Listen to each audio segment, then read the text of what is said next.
Bueno, y volviendo al tema de las extorsiones desde la cárcel, la gran pregunta es la que nos hacíamos desde el comienzo. ¿Cómo es posible que ingresen los celulares? ¿Cómo se realizan las extorsiones dentro del penal de Emboscada?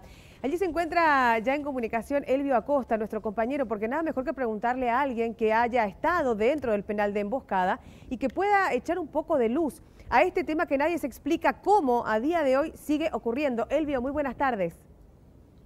Hola Natalia, ¿cómo estás? El saludo para todos. Y bueno, en primera persona vamos a tener el relato de alguien que hasta hace muy poco estuvo dentro del penal de Emboscada, donde se hizo esta mañana el procedimiento y se encontró que incluso por orden judicial hay reos que pueden explotar el servicio de carga de saldos, por ejemplo. Bueno, uno se pregunta cómo se consiguen los números de las personas del exterior, de fuera de la cárcel, para ir probando y en caso de encontrar una potencial víctima, extorsionarlas, como ocurrió con el caso de este niño. Vamos a hablar con él, vamos a mantener en anonimato su identidad, obviamente para cuidar este tema, pero existe todo un negociado, no solamente con el tema de... el tema de los servicios de telefonía móvil, sino también el tema del comercio o el tráfico de drogas en el interior. Vamos a saludarlo y bueno, ya en el tiempo que estuviste te enteraste de cómo se maneja todo este negociado de los teléfonos, cómo entra, qué tiene que hacer para que alguien pueda tener un teléfono celular dentro del penal, hay que pagar, a quién se le paga. Contanos un poquito tu experiencia. Sí, mi experiencia dentro del penal corresponde. Para acceder a un teléfono celular solamente vos tenés que estar de acuerdo con los guardias mismos de ahí. Bueno, y a través de los guardias ya pasa al director que por lógica tiene que estar enterado. Pagando una suma semanal de 50.000 de guaraní, vos accedes a un teléfono celular dentro del penal.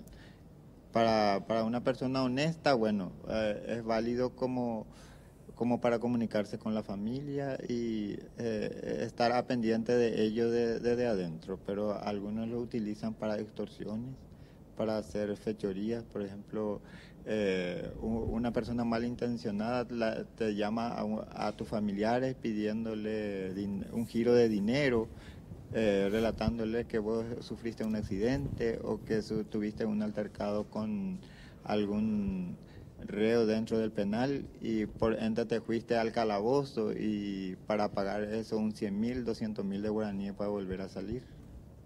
Bueno, y el tema del acceso a la base de datos de la gente es como ocurre con el tema de las casas comerciales, que te mensajean, te ofrecen crédito. Bueno, de la misma manera los reos acceden a la base de datos de la gente, pagando a algunas personas que se lo facilitan, y a partir de ahí comienzan a hacer a la suerte esas llamadas hasta encontrar una potencial víctima.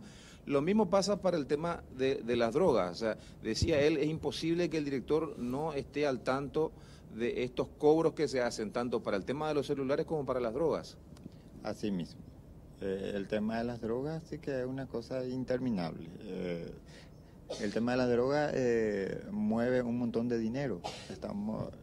Lo básico te voy a hablar. Un 40 millones de guaraníes por día, con una consumición del 90% dentro del penal. ¿Haciendo qué cálculo? Haciendo el cálculo sumando que la marihuana cueste 3.000 de guaraníes y como una pelotita de crack, otros 5.000 de guaraníes, son 8.000 de guaraníes, contado por 900 personas que consumen dentro del penal, y suma todo eso, es lo mínimo que da 40 millones de guaraníes. Y multiplicar en un mes da 120 a 150 palos o más. No, la verdad que mucho más, pero haciendo Increíble. poco, si cada preso gasta un 5.000 guaraníes comprando estas bolitas de crack para fumar, y teniendo en cuenta que cuántos son adentro, entonces a partir de ahí se hace el cálculo. Efectivamente sí se mueve haciendo o teniendo en cuenta el relato que él nos hace, muchos millones por día. Así mismo. ¿Y dónde va a parar esa plata que se paga? Bueno, y ¿cómo eran los traficantes, los supuestos traficantes que ellos le llaman ahí adentro? Es lo que recaudan eso y venden. Pero ¿a quién se le paga? ¿A quién se le pagan un canon para que eso entre? Es básicamente que son a los guardias y a los jefes del penal. ¿Al director? Y yo sospecho y doy mi relato que es el director. Si no se paga para tratar de meter algo, ¿cómo es el control? Como es muy... Contando el caso de tu señora cuando te fue a visitar.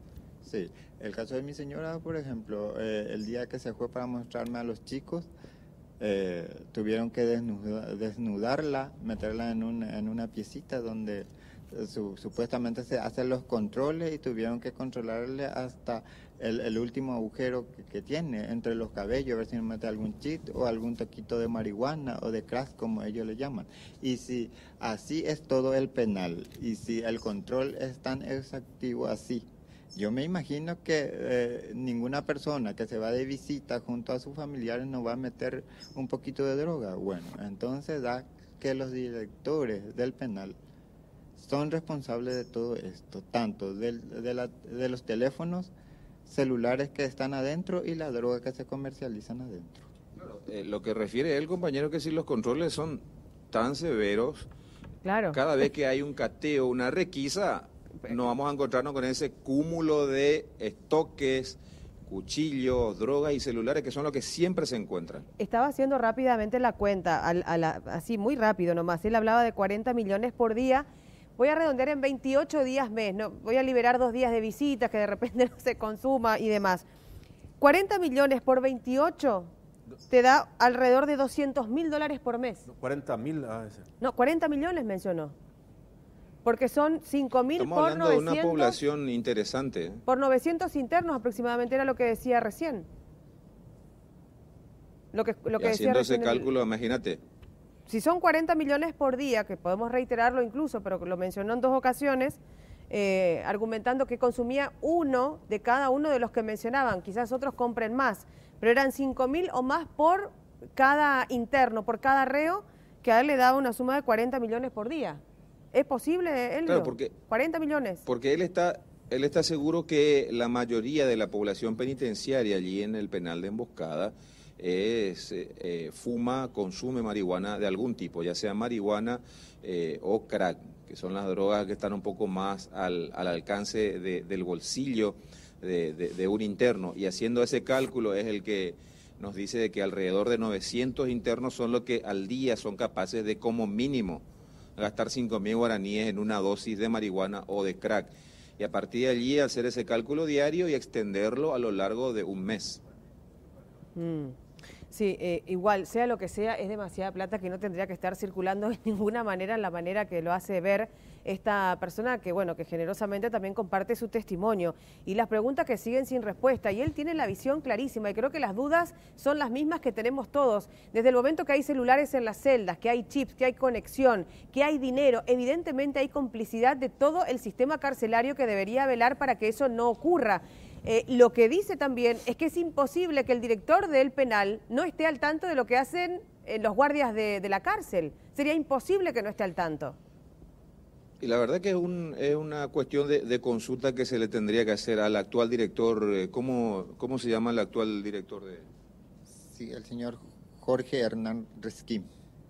Hay muchas preguntas para el señor Jorge Hernán Resquín. Nos imaginamos que después de que esto trascendió, bueno, hoy hubo ya una visita de las autoridades fiscales esta mañana, encontraron muchísimas cosas, pero de acá a un mes te volvés a ir, vas a encontrar la misma cantidad de cosas que encontraron hoy. Y con la desfachatez de que por resolución judicial hay una persona que está haciendo la explotación del servicio de carga de saldo, envío de dinero, de encomiendas a través de telefonía móvil.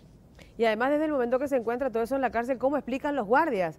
Considerando la revisión que le hacían a la señora, porque él dijo claramente, la desnudaron en un cuartito para el control, le revisaron hasta el último agujero, le revisaron el cabello a ver si no ingresaban un chip, una SIM card o si no ingresaba un toquito de marihuana. Entonces, ¿cómo haces con esa supuesta revisión para meter celulares, dinero, droga y vaya a saber cuántas cosas más? ¿Cuál es el mensaje? Que si hay gente que adentro está teniendo drogas, está teniendo celulares y a tu familiar le controlan de punta a punta para que no pueda meter ninguna de estas cosas, el mensaje al interior de la población penal es: si querés, tenés que pagar. Y a partir de allí uno se Claro. corrompe y averigua con quién y cuánto es lo que se tiene que pagar para eso. Y ahí decía, Así si querés mismo. celular, 50.000 por Te dicen semana. quién. Ahí te dicen, por ejemplo, a quién. ¿Llegaste a escuchar? Qué loco. No llegué a escuchar, pero me imagino, ya que uno está, o si vos estudias algo, pues siempre salís en una conclusión. Bueno, lo que yo en todo ese tiempo me senté, miré a la población cómo era tan descaída. Yo me esperaba que el penal o algún penal, el señor juez te pone ahí para que vos puedas ir a cambiar, para que salga de ahí cambiado una persona que cometió algún delito. Bueno, y vos te vas y te conseguís todo eso más fácil que en la calle. No, me imagino que, ¿cómo era? El responsable directo es un director. Porque si yo soy un jefe de familia en la casa, ¿quién pone la orden? El papá. En un colegio, ¿quién pone la orden? El director. Lo mismo debería ocurrir entonces en la cárcel. Y vamos a rememorar un caso que acontecía, Natalia, cuando se descubrió la celda DID de Jarvis Jiménez Paván, por ejemplo, en Tacumbú. También hablábamos en su momento con un ex reo que tenía identificados los sectores donde uno tenía que pagar mensualmente para tener el mejor lugar, la mejor celda. Lo mismo pasa en Emboscada. También me cuenta él que existen lugares con mucho confort, con mucha comodidad, pero que cuesta dinero. Elvio, ¿tiene bloqueo de celulares? Viste que en un momento se había hablado de que iban a poner estos bloqueadores o inhibidores de señales de celulares. En algún momento, no sé si él recuerda, quizás que se hayan instalado, que hayan funcionado, que las prendían y las apagaban. ¿Se sabe algo al respecto? Sí, no existe inhibidor de señal de celulares ahí. No existe. No existe.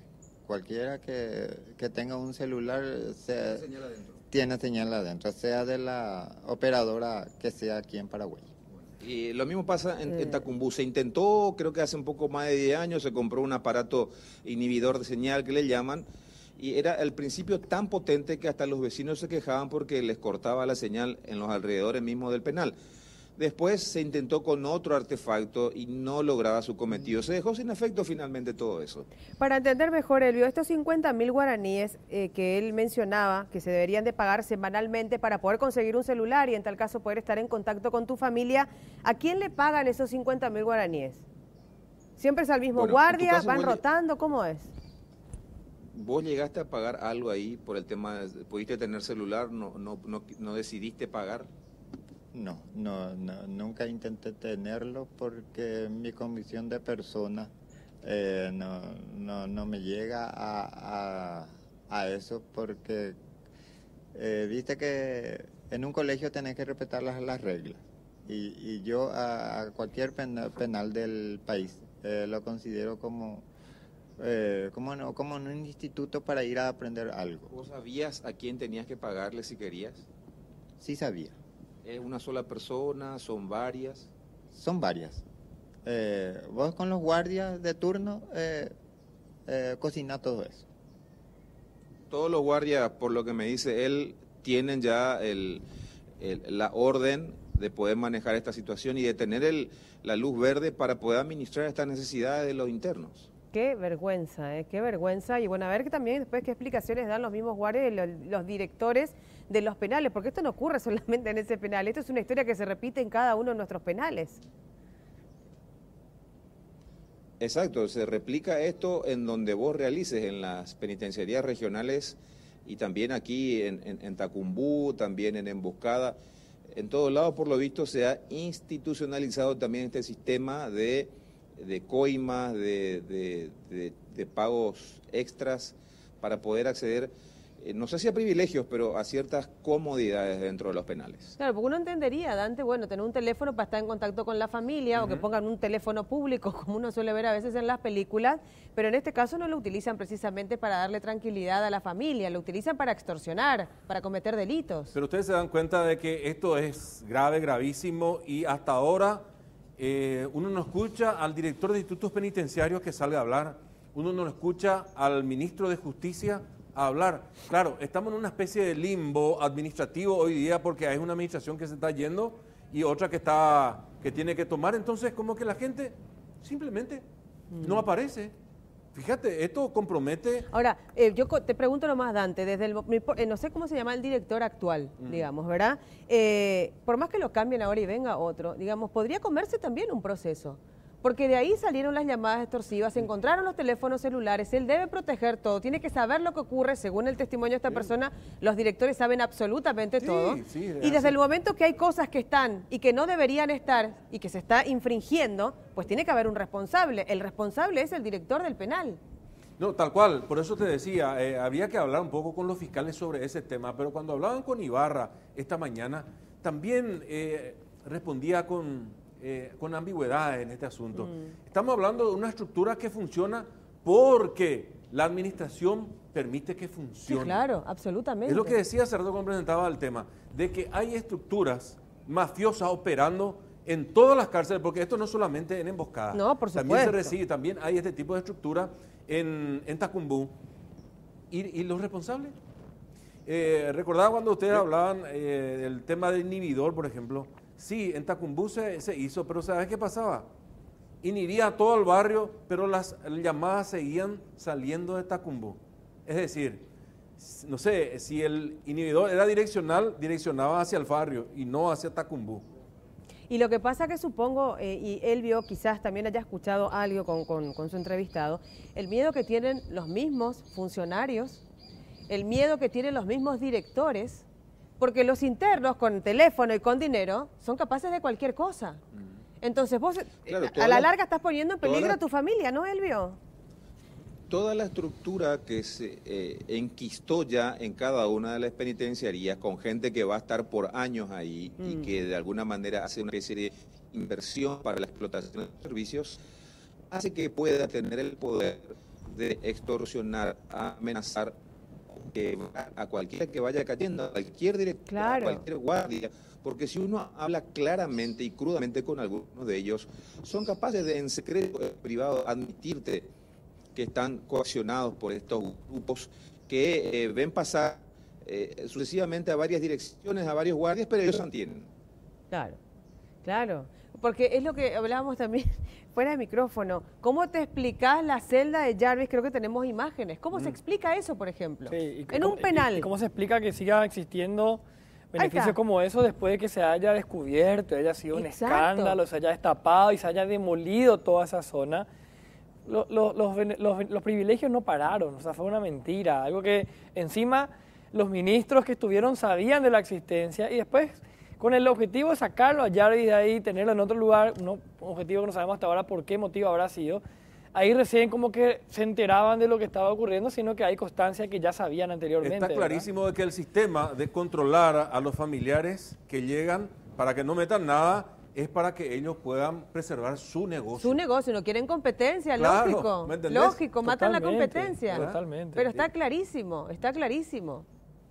Elvio, interesantísimo lo que nos comenta este entrevistado en particular para entender un poquitito cómo funciona también esta mafia desde adentro, cómo se acceden a los celulares, porque es lo que nos preguntamos todos, ¿cómo es posible que entren los celulares? Claro, ya lo decía él, el director, los guardias, ellos son los que están, digamos, al mando de toda esta otra rosca que permite que se cometan este tipo de delitos desde los penales. Según lo que él nos relataba aquí a Noticias Paraguay, son los guardias de seguridad los que están en este negocio, pero por supuesto el director no puede no saber lo que se hace dentro del penal. Él también está al tanto de todo, era lo que decía tu entrevistado. Elvio, muchísimas gracias por este informe. Un abrazo.